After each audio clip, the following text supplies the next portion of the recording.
ये वो केंद्र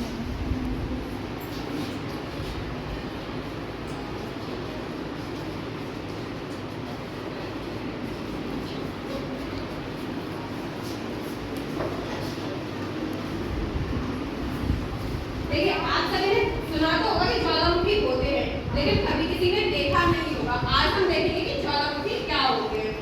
ज्वालामुखी किसी पृथ्वी अथवा चंद्रमा पर ऐसा छिद्र होता है जो उसके आसपास की तुलना में उसके आंतरिक भाग में गर्म गैसीय पदार्थ जैसे लावा, मैग्मा, गैसिंग, भस्म जैसे राख वगैरह आदि को बाहर निकालने की अनुमति देता है। आप सभी ने देखा है कि जो पहाड़ी जो नीचे खाड़ियां जो होती हैं, उनमें जब हम ऊपर से देखते हैं तो हमें वो जो पहाड़ियां होती हैं, जो नीचे खाड़ियां होती हैं, वो हमें छेद के रूप में दिखाई देती हैं, बहुत छोटी छोटी दिखाई देती हैं। तो उसी प्रकार की जो ज्वालामुखी है, ये भी हमें बहुत छोटा दिखाई देता है क्योंकि ये पहाड़ी आकृति होती है। देखिए ये जो इसका जो ऊपर का भाग है, इसे हम क्रेटर कहते हैं, और ये जो बड़ी जो आकृति आपको दिखाई दे रही है पर्वत के समान, इसे हम ज्वालामुखी पर्वत कहते हैं।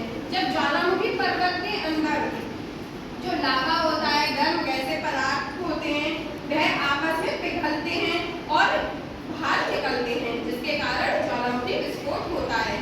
अब जो ज्वालामुखी होते हैं ये सिर्फ पृथ्वी पर ही नहीं होते, ये ज्वालामुखी हमारे महासागरों, समुद्रों आदि